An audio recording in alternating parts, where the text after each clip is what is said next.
بسم اللہ الرحمن الرحیم۔ السلام علیکم ورحمۃ اللہ وبرکاتہ۔ اللہ کی توفیق سے اور اس کی حمد و ثنا کے ساتھ، اس کے شکر کے ساتھ، اس کی پاکی اور حمد و ثنا کے ساتھ، اور حضور نبی کریم صلی اللہ علیہ وسلم پر درود اور سلام کے ساتھ، اور اپنے لیے اور سب اہل ایمان کے لیے اللہ تعالیٰ سے مغفرت، رحمت اور فضل کی دعا کے ساتھ آج کا پروگرام ہم شروع کر رہے ہیں۔ یہ اللہ کی توفیق ہے، ہم اس پر اللہ کا شکر ادا کرتے ہیں اور اللہ سے دعا کرتے ہیں کہ وہ اس کو ہماری طرف سے قبول کرے، اس کو ہمارے لیے ہدایت کا اور دنیا اور آخرت میں برکت کا ذریعہ بنائے۔ تو آج ہمارا سبق جو ہے وہ سورہ مومنون کا ایک حصہ ہے۔ اس سورت کا 6واں رکوع ہے اور میرا خیال ہے یہ آخری رکوع ہے، اور یہ جو رکوع ہے یہ سورہ کی آیت نمبر 93 سے شروع ہو رہا ہے۔ تو جو لوگ شوق سے قرآن کو سامنے رکھ کر زیادہ توجہ کے ساتھ اور زیادہ فائدہ حاصل کرنے کے جذبے سے اور نیت سے اس پروگرام میں شریک ہوتے ہیں، وہ سورہ مومنون کی آیت نمبر 93 کو کھول لیں۔ یہیں سے ہم شروع کر رہے ہیں۔ اعوذ باللہ من الشیطان الرجیم، بسم اللہ الرحمن الرحیم، قل رب اما ترینی ما یوعدون رب فلا تجعلنی فی القوم الظالمین وَإِنَّا عَلَىٰ أَن نُّرِيَكَ مَا نَعِدُهُمْ لَقَادِرُونَ ادْفَعْ بِالَّتِي هِيَ أَحْسَنُ السَّيِّئَةَ نحن أعلم بما يصفون وقل رب أعوذ بك من همزات الشياطين وأعوذ بك رب أن يحضرون حتى إذا جاء أحدهم الموت قال رب ارجعون حتى إذا جاء أحدهم الموت قال رب ارجعون لعلی اعمل صالحا فیما ترکت کلا انہا کلمۃ هو قائلها ومن ورائهم برزخ إلى يوم يبعثون فَإِذَا نُفِخَ فِي الصُّورِ فَلَا أَنْسَابَ بَيْنَهُمْ يَوْمَئِذٍ وَلَا يَتَسَاءَلُونَ فَمَنْ ثَقُلَتْ مَوَازِينُهُ فَأُولَئِكَ هُمُ الْمُفْلِحُونَ ومن خفت موازينه فأولئك الذين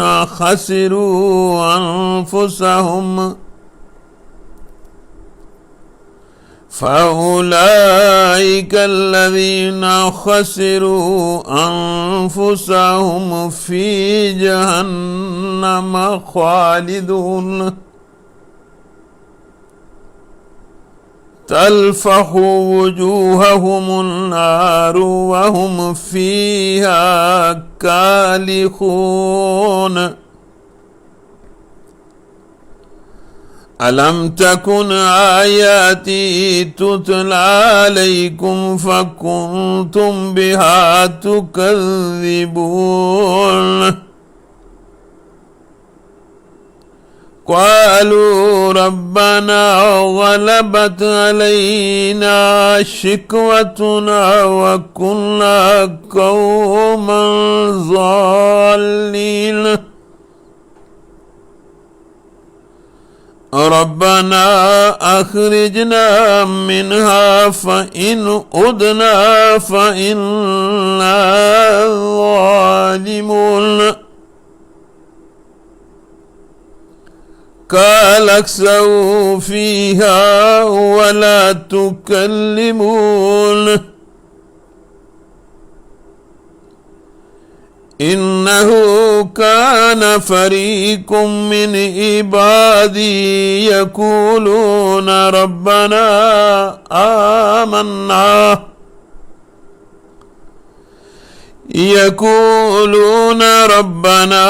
آمنا فاغفر لنا وارحمنا وأنت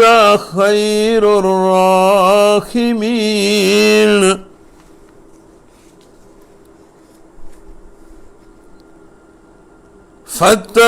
فاتخذتموهم سخريا حتى أنسوكم ذكري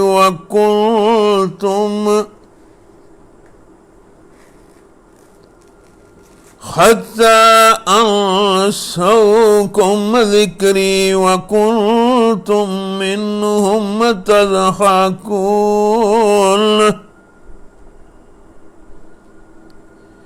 إني جزيتهم اليوم بما صبروا أنهم هم الفائزون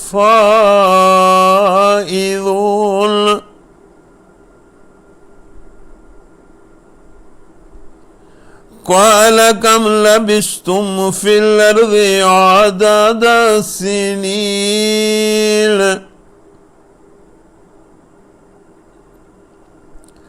قال كم لبثتم في الأرض عدد السنين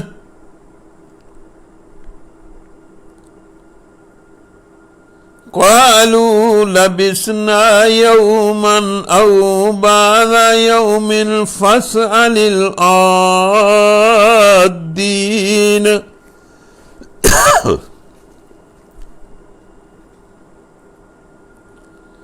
قال إن لبثتم إلا قليلا لو أنكم كنتم تعلمون صدق اللہ العظیم۔ بس اس رکوع کی چند آیتیں، اس کی آخری آیتیں آگے ہیں، وہ اگر ٹائم ہوا تو انشاءاللہ اس کی تلاوت اور توضیح انشاءاللہ کر دیں گے۔ تو یہ سورہ المومنون کا ایک حصہ ہے۔ قرآن مجید کے مضامین میں سے یہ ایک بڑا مضمون ہے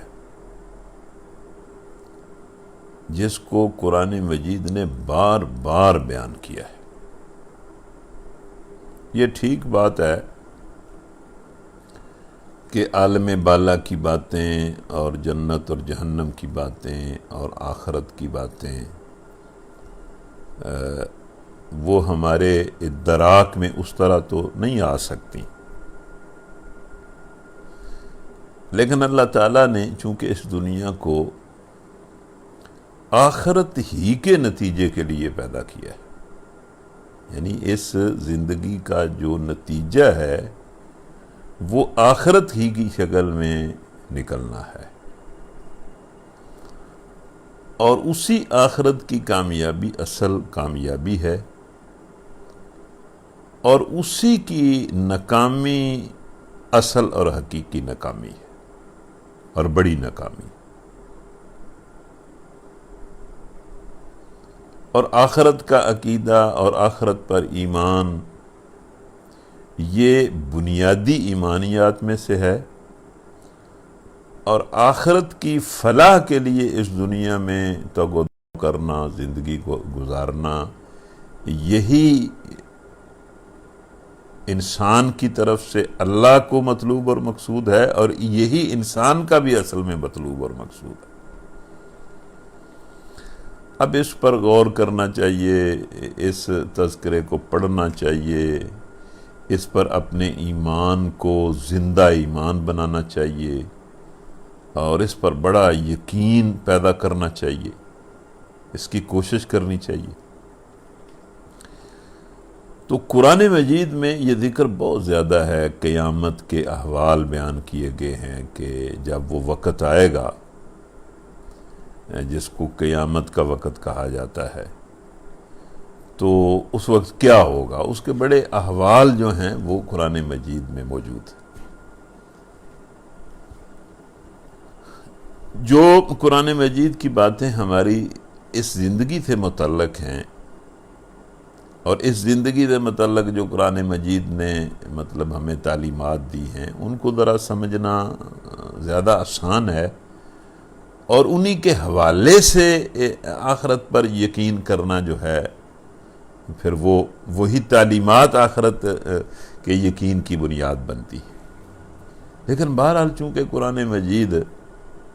اس آخرت کی بڑی بات کرتا ہے، قیامت کی بڑی بات کرتا ہے، قیامت کے احوال کا بڑا ذکر کرتا ہے، تو اس لیے اس ذکر کو بھی سرسری طور پر نہیں پڑھنا چاہیے، بلکہ اس پر پورا غور کرنا چاہیے، اور دماغ کی پوری حاضری کے ساتھ ان احوال پر نظر ڈالنی چاہیے، اور ان کو دیکھنا چاہیے، اور ان کو محسوس کرنا چاہیے، چونکہ یہ احوال جو ہیں وہ ہمارے ہی ہیں، ہمارے ساتھ ہی یہ سارا معاملہ ہونا ہے، انسانوں کے ساتھ ہی یہ سارا معاملہ ہونا ہے۔ اور یہ جو آخرت کا ذکر ہے، یہ تو اس کو کر کر کے اور اس کو پڑھ پڑھ کے اور اس کو سن سن کے خود انبیاء بھی بڑے لرزتے تھے اور بہت خوف زدہ ہوتے تھے۔ تو ان آیات میں بھی مطلب قیامت کے کچھ احوال ہیں، کچھ اس کا ذکر ہے، تو آپ اس کو توجہ سے بھی سنیں، ادب سے بھی سنیں، غور و فکر سے بھی سنیں، فکر مندی سے بھی سنیں، اور اس کو سن کر اسی کی تیاری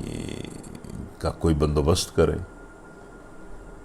اسی آخرت کی تیاری کے لیے تو یہ زندگی ہے، یہ سارے سلسلے تو اس دنیا میں جو ہم سارے سلسلے ہم نے کیے ہوئے ہیں وہ تو مطلوب اور مقصود نہیں ہیں۔ یہ دنیا کی زندگی تو آخرت کی تیاری کی زندگی ہے۔ تو بہرحال یہ یہاں سے یہ ذکر شروع ہوتا ہے کہ اے نبی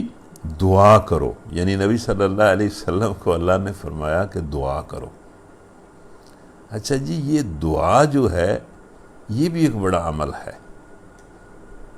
اور جتنا جتنا کوئی بندہ اللہ کے قریب ہوتا ہے، دین کو سمجھتا ہے، دین کے تقاضوں کو سمجھتا ہے، تو وہ اللہ سے اس کا ربط ضبط ہو جاتا ہے، اسے اللہ کا قرب حاصل ہو جاتا ہے، اور اس میں یہ دعا کا عنصر بہت زیادہ بڑھ جاتا ہے۔ اس کا پورا توکل اور بھروسہ اللہ پر ہو جاتا ہے، اور وہ ہر معاملے میں اللہ سے مطلب ہم کلام رہتا ہے، اور اس سے دعائیں کرتا رہتا ہے۔ تو یہ جو بندہ جتنی زیادہ دعا کرتا ہے نا، آپ یوں سمجھیں کہ وہ اتنا زیادہ دین کو جانتا ہے، سمجھتا ہے، دین پر ایمان رکھتا ہے، اور اتنا زیادہ اس کا تعلق جو ہے وہ اللہ سے ہے جتنا کوئی بندہ دعا کرتا. تو نبی صلی اللہ علیہ وسلم بھی بہت دعا کرتے تھے، راتوں کو اٹھ اٹھ کر دعائیں کرتے تھے، اور خود اللہ تبارک و تعالیٰ نے انہیں قرآن مجید میں کئی جگہ پر یہ ارشاد فرمایا ہے کہ وہ یہ دعا کرو، یہ دعا کرو، اس طرح کہو، اس طرح کہو، اس طرح کہو. اب یہ ہمارے دیکھنے کی بات ہے کہ ہماری زندگی میں یہ دعا کتنی ہے. یہ دعا جو ہے نا اللہ سے مانگنا، یہ ایک علامت ہے، مطلب علامت ہے بندے کے ایمان کی بھی علامت ہے.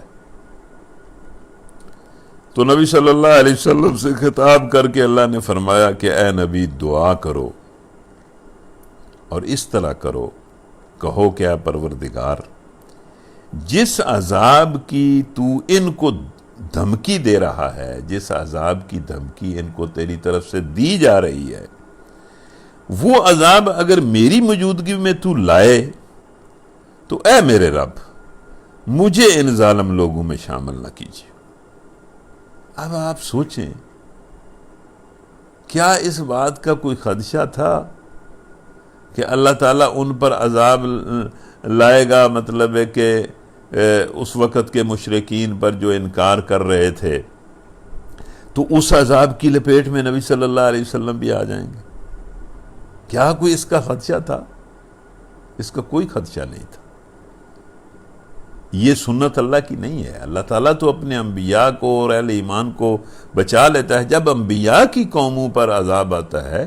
تو بالکل واضح طور پر اللہ تعالیٰ انبیاء کو اور ان کے ساتھیوں کو بچا لیتا ہے. انبیاء کے بعد جو عذاب، جو مصیبتیں لوگوں پر آتی ہیں، ان کا کوئی قانون اور ضابطہ کچھ اور ہوتا ہے.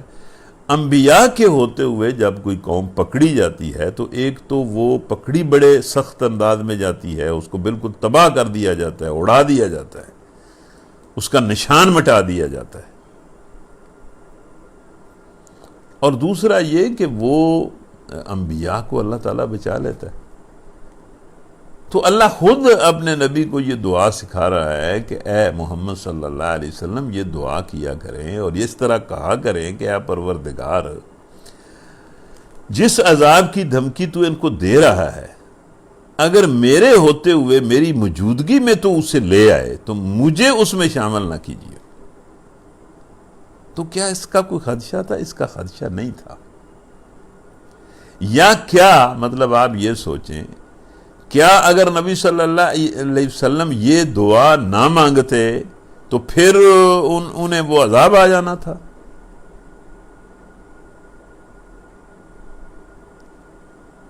صاف نظر آ رہا ہے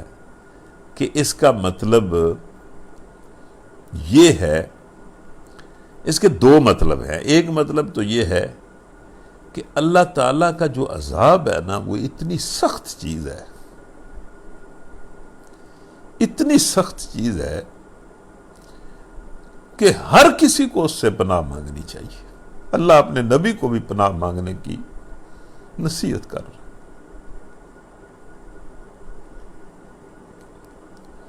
اور پھر اس کا دوسرا مطلب یہ ہے کہ ہر کسی کو اللہ کے معاملے میں انسان کو فکر مند ہونا چاہیے اور ہر وقت اس سے ہر ضرر سے پناہ مانگنی چاہیے اور دعا کرنی چاہیے کہ اللہ تعالیٰ اس مصیبت سے بچائے. اس طرح ان دعاؤں کے ذریعے اللہ اپنے بندوں کے درجات کو بھی بلند کرتا ہے، انہیں مصیبتوں سے بھی بچاتا ہے اور ان کے درجات کو. دعا خود ایک نیکی ہے، یعنی فی نفسی ہی ایک عمل صالح ہے. اللہ تعالیٰ سے کوئی نیکی کی توفیق مانگنا، نعمت مانگنا،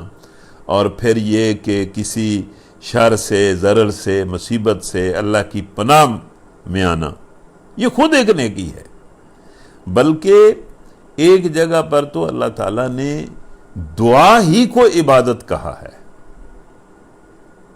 کہ دعا ہی تو میری عبادت ہے، مجھ سے دعا مانگا کرو. اور واقعتاً دعا ہی عبادت ہے. اس لیے کہ جب ہم یہ عبادت کے اعمال کرتے ہیں اور نیک اعمال کرتے ہیں تو ان اعمال سے بھی تو ہمارا مقصد یہی ہوتا ہے نا کہ اللہ ہمیں معاف کرے اور ہم پر رحم کرے، یعنی ہمارا وہ عمل بھی ایک لحاظ سے ایک دعا ہی ہوتی ہے۔ تو اس لیے اللہ تعالیٰ نے نبی صلی اللہ علیہ وسلم کو بھی یہ فرمایا اور ہمیں بھی یہ سمجھایا کہ اللہ تعالیٰ سے خوب خوب دعا کیا کرو، ہر مصیبت سے بچنے کے لیے، ہر راحت حاصل کرنے کے لیے، اور خاص طور پر اللہ سے معافی مانگنے کے لیے معافی مانگا کرو، اور اس سے اچھے عمل، نیک عمل کی توفیق مانگا کرو، اور اللہ کے راستے میں استقامت، اللہ کے راستے پر استقامت مانگا کرو۔ تو یہ پہلی آیت ہے۔ اس کے بعد دوسری آیت میں اللہ نے فرمایا حقیقت یہ ہے کہ ہم تمہاری آنکھوں کے سامنے ہی وہ چیز لے آنے کی پوری قدرت رکھتے ہیں جس کی دھمکی ہم انہیں دے رہے۔ تو ظاہر بات ہے اللہ تعالیٰ کو تو پوری قدرت حاصل ہے، ہر امر پر اسے پوری قدرت حاصل ہے، اس کی قدرت تو بڑی بے مثل ہے، وہ تو ہر امر پر غالب ہے۔ یعنی ہم بسا اوقات سمجھتے ہیں کہ بھئی یہ کس طرح ہوگا، یہ کس طرح ہوگا، یہ کس طرح ہوگا، تو اللہ تعالیٰ کے لیے تو کوئی کام کسی بھی نوعیت کا مشکل نہیں ہے۔ تو اللہ فرما رہا ہے کہ ہمیں پوری قدرت حاصل ہے کہ ہم تو آپ کے سامنے ان پر عذاب لے آئے، اور اللہ تعالیٰ نے ایک درجہ ان کو مطلب مصیبتوں میں مبتلا کیا نبی صلی اللہ علیہ وسلم کی آنکھوں کے سامنے۔ اس طرح کا عذاب تو نبی صلی اللہ علیہ وسلم کی قوم پر نہیں آیا جس طرح کے عذاب پچھلی قوموں پر آئے، لیکن ایک تو بات آئی، مثلا نبی صلی اللہ علیہ وسلم کی تلوار کا عذاب تو ان پر آیا، اور تلوار کا عذاب بھی کوئی معمولی تو نہیں ہوتا۔ کس طرح وہ نبی صلی اللہ علیہ وسلم کے مقابلے میں یعنی بہت سارے بدنصیب جو کافر اور مشرک تھے وہ تیغ ہو گئے۔ وہ ایک دن میں نے آپ کو ایک واقعہ سنایا تھا نا، شاید انہی درسوں میں وہ بات ہوئی تھی کہ نبی صلی اللہ علیہ وسلم ایک دفعہ طواف کر رہے تھے، اور کوئی 6 سردار، ظاہر ہے وہ سردار بھی ادھر حرم کے اندر آ کے بیٹھتے تھے۔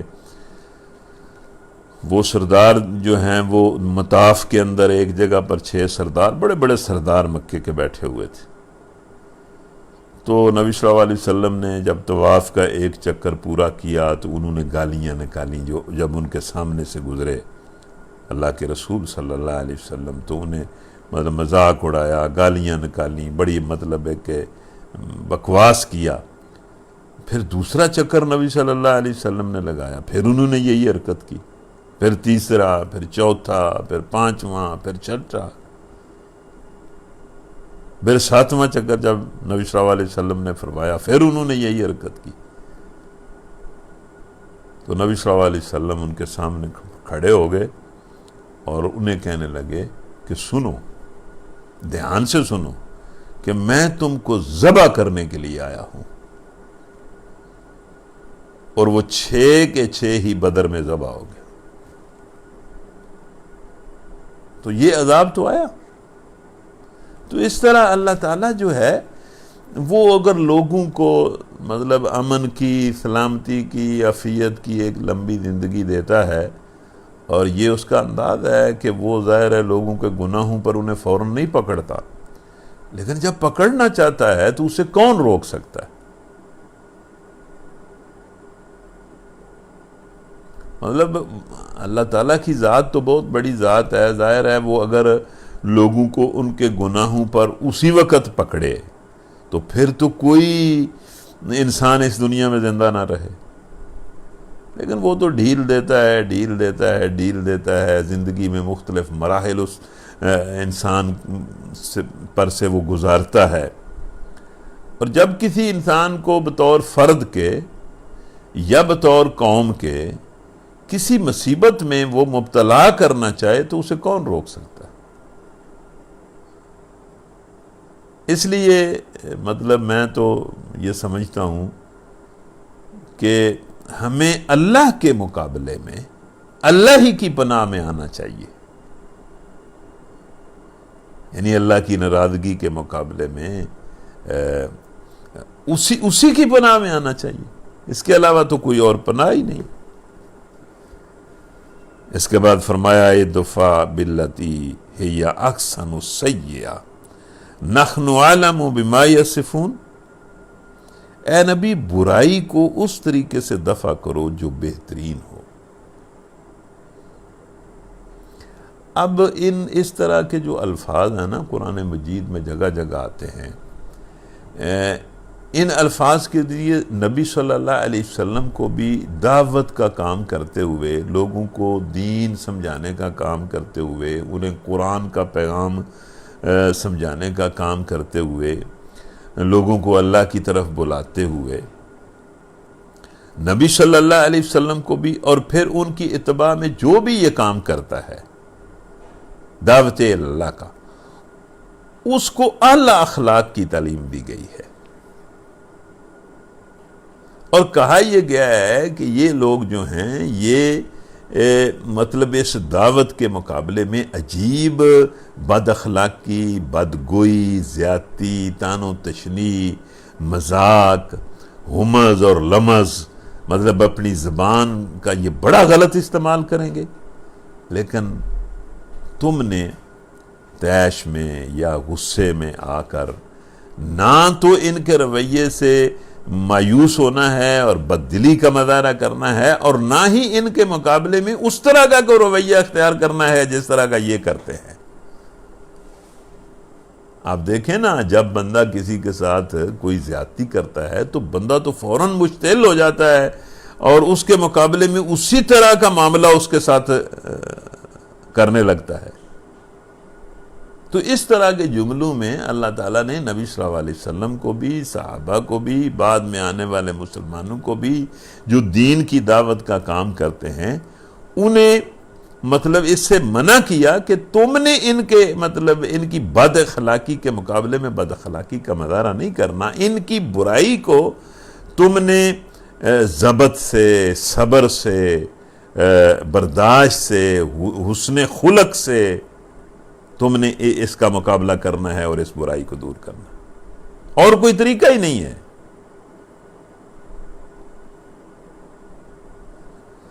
ان کی بد اخلاقی کے مقابلے میں جب تم حسن خلق کا مظاہرہ کرو گے تو پھر نتیجہ نکلے گا،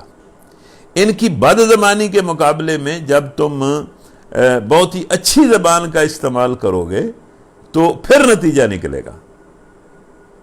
اور نبی صلی اللہ علیہ وسلم کے بہت سارے واقعات ہیں کہ انہوں نے ان لوگوں کے ساتھ، ان کی برائیوں کے ساتھ ان کا پھر کیا مطلب نبی صلی اللہ علیہ وسلم نے جواب دیا، کس طرح جواب دیا۔ وہ مکے کے مشرک ہوں یا مدینے کے منافق، نبی صلی اللہ علیہ وسلم نے تو ان کو فتح کیا اپنے حسن اخلاق سے۔ ٹھیک ہے، جہاد اور جنگ کا جب موقع آتا ہے تو پھر وہ ایک موقع ہوتا ہے، وہ ایک اور موقع ہوتا ہے، لیکن نبی صلی اللہ علیہ وسلم نے تو ان کے ساتھ ہمیشہ حسن اخلاق کا مظاہرہ کیا، اور جس کے نتائج پر نکلے، اور بڑے بڑے دل موم ہوئے، اور بڑے بڑے دشمن جو ہے وہ قدموں میں گرے۔ اس طرح وہ قرآن میں ہی آتا ہے نا کہ تم اگر برائی کو اچھائی سے دفع کرو گے اور حسن خلق کا مظاہرہ کرو گے ہر قیمت پر، تو اس کا نتیجہ تو یہ نکلے گا کہ یہ تمہارے جو جانی دشمن ہیں یہ تمہارے جگری دوست بن جائیں گے، اور یہ ہوا۔ اب یہ ہمارے اندر تو شاید اتنی ہمت نہیں ہے، ہم تو یہ پتہ نہیں کر نہیں سکتے، ورنہ یہ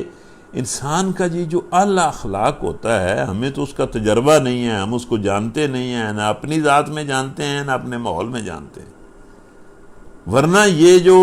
کسی کی زیادتی کے مقابلے میں اس کے ساتھ حسن سلوک ہوتا ہے، اس کی بر وقت مدد ہوتی ہے، یہ تو بڑا عجیب کام ہے۔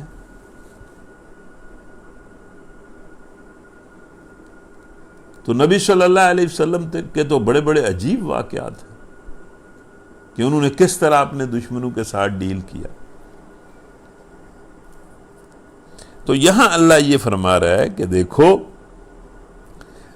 برائی کو اس طریقے سے دفع کرو جو بہترین، جو کچھ باتیں وہ تم پر بناتے ہیں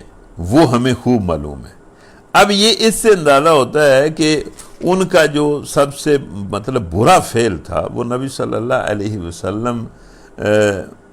کے مقابلے میں یا ان کے سامنے جو زبان درازی کرتے تھے اور زبان کا غلط استعمال کرتے تھے، یہ وہ بڑی زیادتی کرتے تھے۔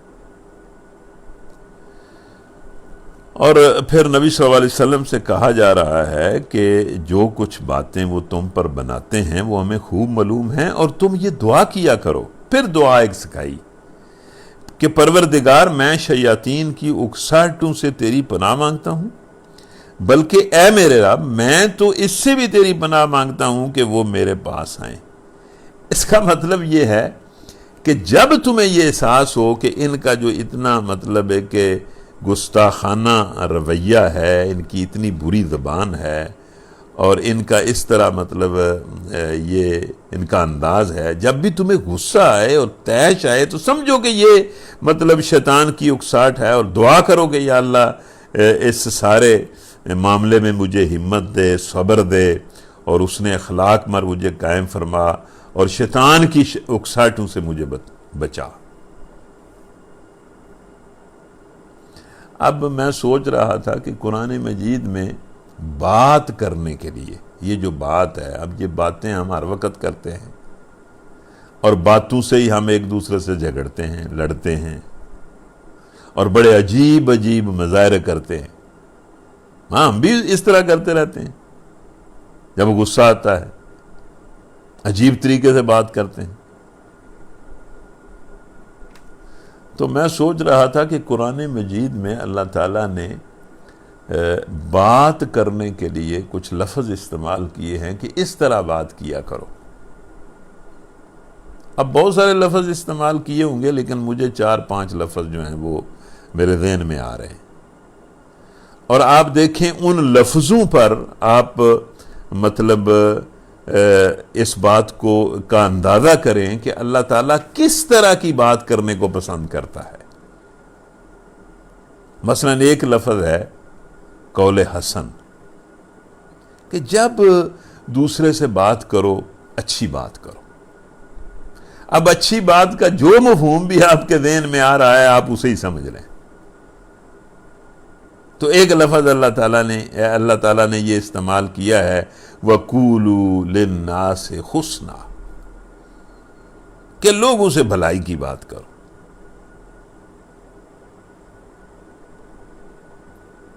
بات کا جو مٹیریل ہے وہ بھی بھلائی ہو، اور بات کا جو انداز ہے وہ بھی بھلائی ہو۔ تو ایک لفظ یہ استعمال ہوا ہے۔ میں یہ بات اس لیے کرنے لگا ہوں کہ یہ باتیں کرنا ایک دوسرے کے مقابلے میں ایک دوسرے کے ساتھ، یہ تو زندگی کا بہت بڑا ایک مطلب کام ہے۔ ایک لفظ اللہ نے یہ استعمال کی، ایک لفظ استعمال کیا ہے کہ جب اللہ تعالیٰ نے موسیٰ علیہ السلام کو فرعون کے پاس بھیجا اور موسیٰ علیہ السلام سے کہا کہ جاؤ وہ باغی ہو گیا ہے اور اس سے بات کرو، تو باقاعدہ یہ کہا کہ اے موسیٰ اس سے قول لین میں بات کرنا۔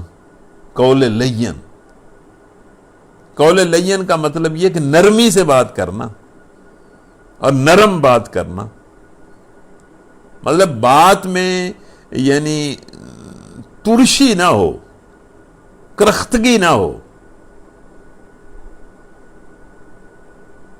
یہ ایک لفظ استعمال کیا ہے اللہ تعالیٰ، قول لین۔ پھر ایک لفظ استعمال کیا ہے قرآن مجید میں اللہ تعالیٰ نے کہ یہ جو منافقین ہیں ان کے حوالے سے یہ لفظ استعمال کیا ہے کہ یہ جو منافقین ہیں اور طرح طرح کے نفاق کے اندر مبتلا ہیں انہیں سمجھاؤ، اور انہیں سمجھاؤ قول بلیغ کے ذریعے۔ بلیغ کا لفظ استعمال کیا ہے، قول بلیغ۔ قول بلیغ جو ہے اس کا مطلب یہ ہے کہ اتنی مؤثر بات ان سے کرو اور ایسے انداز سے کرو کہ وہ بات ان کے دل میں، مطلب ان کے دل پر اثر کر جائے۔ قول بلیغ یعنی قول حسن، قول لین، قول بلیغ۔ اور ایک لفظ جو ہے وہ قرآن مجید میں آیا ہے قول سدید، جس کا مطلب سیدھی بات ہے۔ سیدھی بات کا مطلب یہ ہے کہ آپ جو بات کریں اس میں خواہ مخواہ لگی لپٹی اور مطلب اس طرح کی بات نہ ہو کہ وہ کلیئر ہی نہ ہو کہ کیا بات ہے۔ صاف بات کریں، قول سدید۔ اور اس میں بھی یہ بات موجود ہے کہ وہ بات صاف بھی ہو اور اس کا انداز بھی بات کرنے کا آپ کا بڑا صحیح ہو۔ اور قول سدید کے بارے میں تو اللہ تعالیٰ جہاں یہ حکم دیتا ہے نا کہ اے ایمان والو، یہ سورہ احزاب کی آیت ہے، اور اس آیت کو نبی صلی اللہ علیہ وسلم اور بعد میں بھی امت کے جو زعماء ہیں، علماء ہیں، وہ اس کو خطبہ نکاح میں پڑھتے ہیں اس آیت کو۔ یا ایھا الذین آمنوا اتقوا اللہ وقولوا قولا سدیدا یصلح لکم اعمالکم ویغفر لکم ذنوبکم،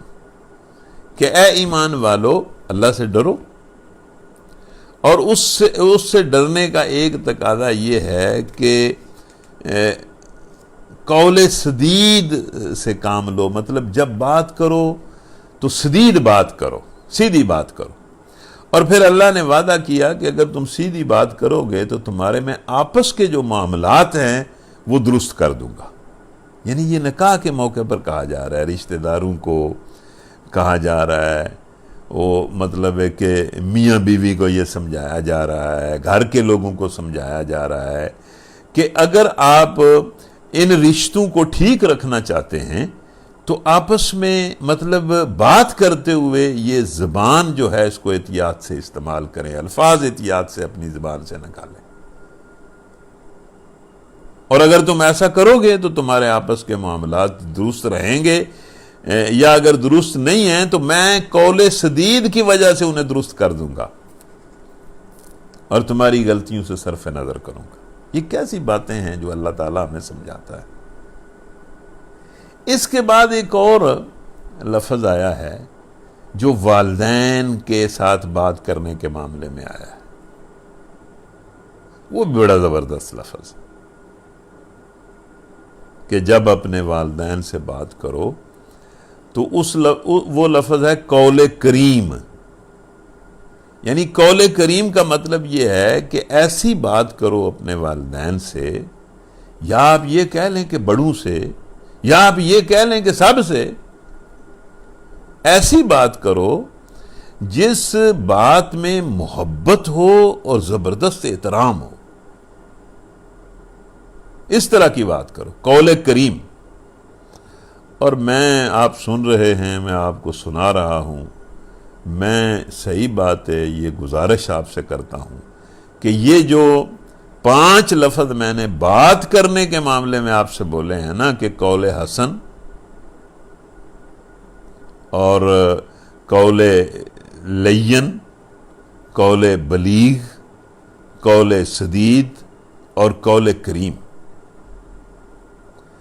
آپ اگر ان مطلب یہ جو اللہ تعالیٰ نے مطلب سمجھایا ہے کہ اس طرح بات کرو، اگر ہم ان 5 لفظوں کو یاد کر لیں اور اپنی بات کو ان 5 لفظوں کے مطابق بنائیں تو ہم ہر برائی کو نیکی سے دفع کرنے کے قابل ہو جائیں گے۔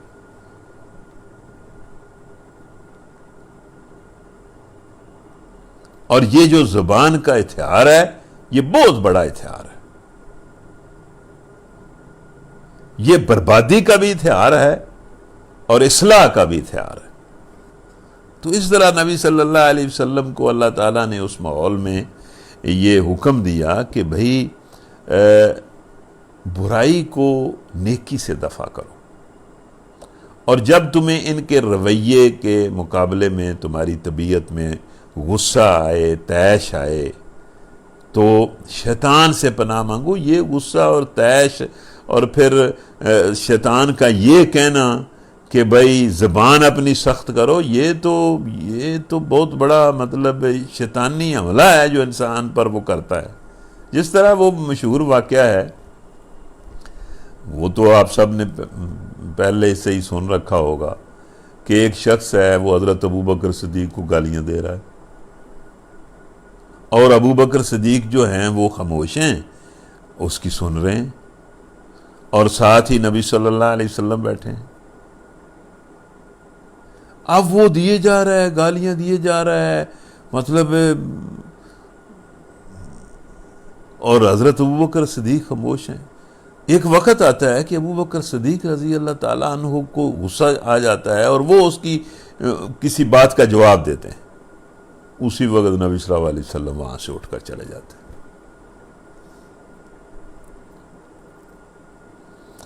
حضرت ابوبکر صدیق حیران کو ہو کر نبی صلی اللہ علیہ وسلم سے پوچھتے ہیں کہ اے اللہ کے رسول، یہ آپ نے کیا کیا کہ جب تک وہ شخص مجھے گالیاں دیتا رہا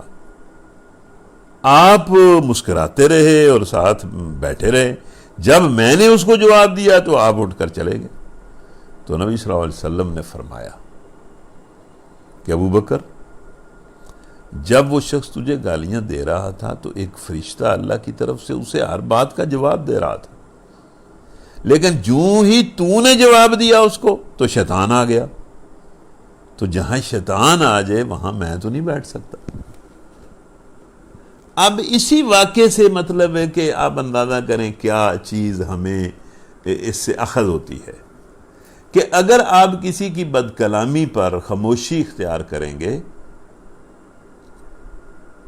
اور وہ رویہ اختیار کریں گے جو اسلام ہمیں سمجھاتا ہے، تو فرشتے آپ کے مددگار ہوں گے اس سارے معاملے میں۔ اور اگر آپ اسی طرح اسے جواب دینے کی کوشش کریں گے تو شیطان آ جائے گا اور معاملہ جو ہے وہ خراب ہو جائے گا اور خراب ہو جائے گا۔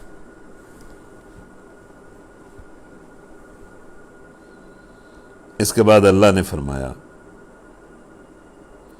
کہ اے محمد صلی اللہ علیہ وسلم، یہ جو بگڑے ہوئے لوگ ہوتے ہیں، ظاہر ہے بعض لوگ بہت بگڑے ہوئے ہوتے ہیں اور ان کا بگاڑ ختم نہیں ہوتا۔ اے محمد صلی اللہ علیہ وسلم، یہ لوگ اپنی کرنی سے باز نہ آئیں گے۔ ظاہر ہے بعض لوگوں کے بارے میں تو ظاہر اللہ جانتا تھا کہ یہ اپنی اس حرکت سے، کفر سے باز نہیں آئیں گے، اور بہت سارے لوگ ہیں جو کفر سے اور گناہ سے اور اللہ کی نافرمانی سے باز نہیں آتے، یہاں تک کہ زندگی کی مہلت ختم ہو جاتی۔ تو اے محمد صلی اللہ علیہ وسلم، یہ لوگ اپنی کرنی سے باز نہ آئیں گے یہاں تک کہ جب ان میں سے کسی کو موت آ جائے تو پھر وہ کہنا شروع کرے گا کہ اے میرے رب، مجھے اسی دنیا میں واپس بھیج دے جسے میں چھوڑ کر آیا ہوں، امید ہے کہ اب میں نیک عمل کروں گا۔ ہرگز نہیں، یہ تو بس ایک بات ہے جو وہ بک رہا ہے۔ اب ان سب مرنے والوں کے پیچھے ایک برزخ حائل ہے دوسری زندگی کے دن تک۔ اب یہ تو مضمون قرآن مجید میں بہت دفعہ آتا ہے کہ جوں ہی فاسق و فاجر آدمی، کافر و مشرک آدمی، منافق آدمی موت کے کنارے پر پہنچتا ہے اور موت کے آثار کو دیکھتا ہے تو اسی وقت وہ یہ کہنا شروع کر دیتا ہے کہ یا اللہ مجھے واپس بھیج۔ پھر یہ بعد میں قیامت میں بھی، بعد میں بھی کئی مرحلوں پر اللہ تعالیٰ سے کہے گا کہ مجھے واپس بھیج، لیکن ہر دفعہ اللہ یہ کہے گا کہ یہ نہیں ہو سکتا،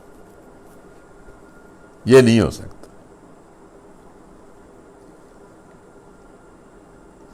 اب اس میں ایک حدیث ہے کہ نبی صلی اللہ علیہ وسلم نے فرمایا کہ جب یہ تو اس بندے کی حالت ہے نا جو گناہ گار ہے، فاسق و فاجر ہے، جس کو دنیا میں اللہ کی کوئی پرواہ نہیں ہے، لیکن جب فرشتہ کسی نیک اور سہل آدمی کی جان لینے لگتا ہے اور اللہ کی رحمت لے کر اس کے پاس پہنچتا ہے، موت بندہ مومن کے لیے اللہ کی رحمت ہوتی ہے، اور وہ بندہ مومن بھی اس موت کے موقع پر اللہ کی رحمت کے آثار دیکھ لیتا ہے۔ تو حدیث میں آتا ہے کہ فرشتہ پوچھتا ہے اس بندے سے، اس نیک اور صالح بندے سے، کہ ہم تمہیں چھوڑ نہ دیں، ہم تمہیں دوبارہ دنیا میں نہ بھیج دیں۔ اچھا جی دیکھیں یہ ہماری کیفیت کیا بن سکتی ہے؟ موت کے موقع پر ہمارا کوئی اس طرح کا حال ہے؟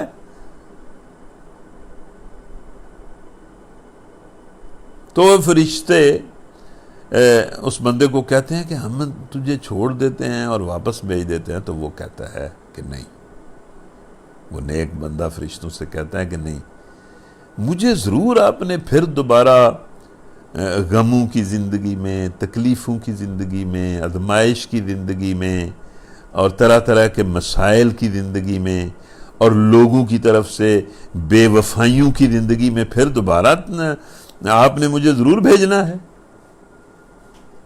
آپ رہنے دیں، مہربانی کریں، اب آپ مجھے میرے رب کے پاس لے جائیں۔ اب دیکھیں فرق دیکھیں، اب مجھے آپ میرے رب کے پاس لے جائیں۔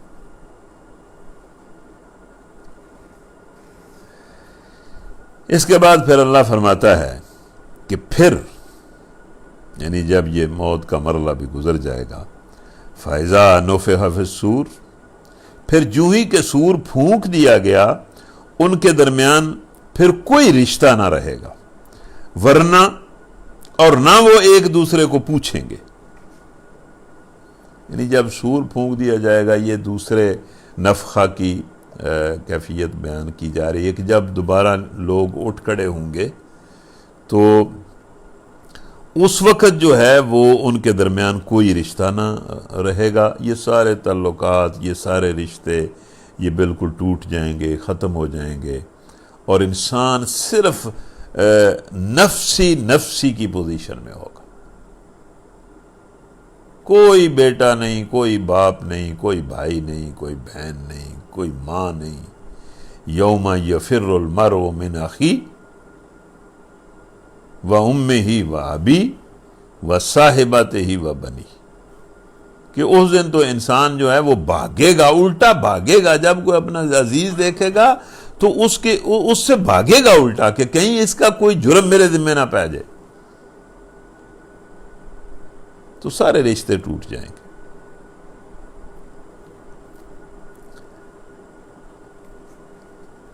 تو اس دن تو انسان جو ہے وہ اس کی حالت بڑی عجیب ہوگی۔ بلکہ ایک حدیث میں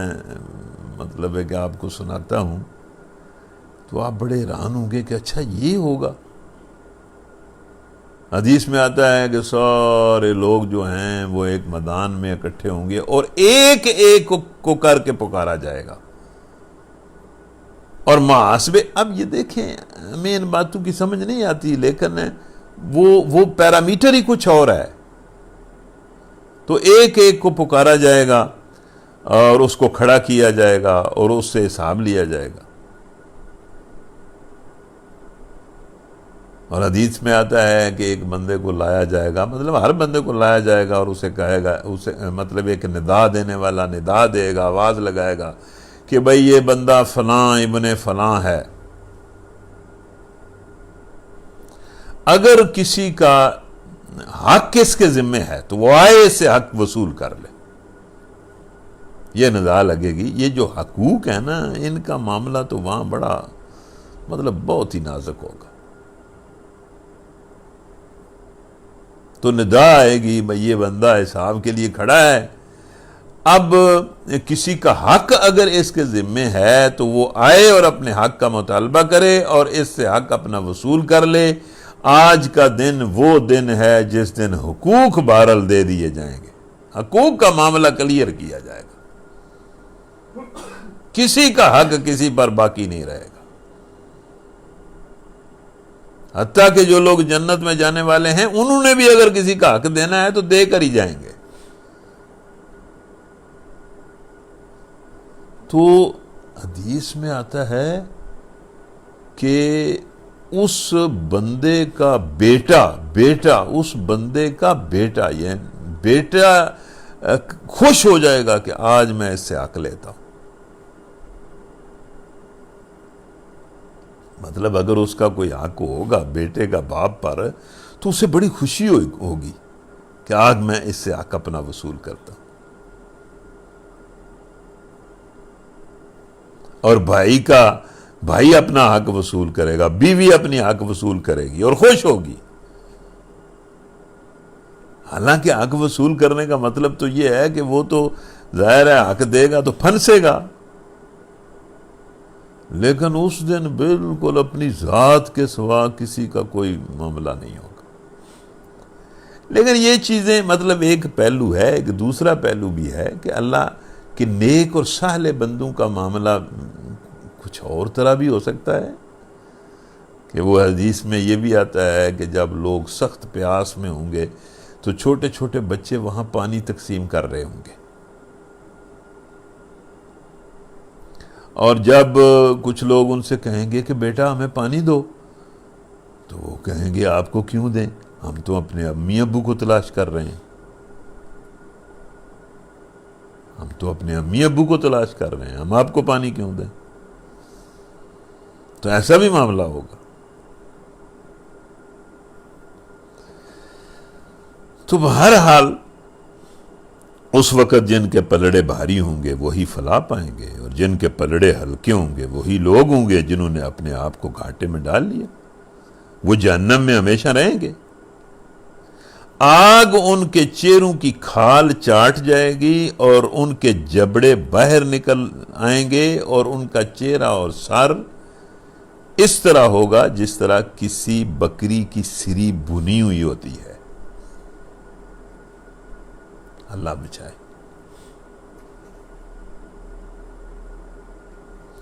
کیا تم وہی لوگ نہیں ہو کہ میری آیات تمہیں سنائی جاتی تھی تو تم ان کو جھٹلاتے تھے؟ وہ کہیں گے اے ہمارے رب، ہماری بدبختی ہم پر چھا گئی، ہم واقعی گمراہ لوگ تھے، اے پروردگار اب ہمیں یہاں سے نکال دے، پھر ہم ایسا قصور کریں تو بڑے ظالم ہوں گے۔ وہی بات جو پہلے آئی ہے کہ بار بار مختلف مرحلوں پر